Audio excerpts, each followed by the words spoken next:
Kagemusha. Hoo boy, what a movie. Now what do I think about Kagemusha? Well, I did enjoy a number of the battle scenes when there were soldiers silhouetted against fog with a blood-red light tinting the fog. For some reason, that part really drew me in.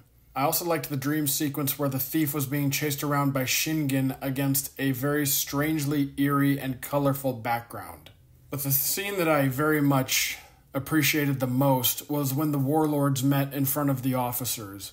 Shingen's son addressed Shingen's impersonator and was trying to throw him off with his question while they were having the meeting because he suspected him of being a phony, and the look of panic that came from the generals made me jump a little bit too. But then the thief told everyone to be still. He stood up and said the most powerful, poignant, and perfect line that could have been said in that type of situation.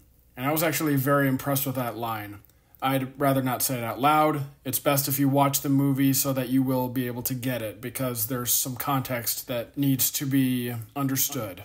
The rest of Kagemusha was confusing. I felt that I really didn't understand a lot of what was going on. In fact, right before I sat down to write this, I just now realized how the warlord Shingen died, and that was only because I read up on Kagemusha before I even started typing the first sentence of this review. I was really disappointed by Kagemusha in some ways. For instance, I was hoping that the battle sequences would have been a little bit more engaging and more entertaining. I know that that's not, at least as far as I know that that's not Kurosawa's style, because that's just not how he portrays battles. But come on, throw me a bone here.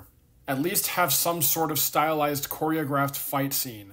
So I don't know why Akira Kurosawa couldn't do something like that. Although one thing I do find rather interesting about Kagemusha was the cinematography. This is the second Kurosawa film that I've seen so far. I actually recently saw Seven Samurai, and the cinematography was impressive in that it felt like Stanley Kubrick had taken the helm as cinematographer. Every shot feels as though it is positioned with a lot of attention to detail.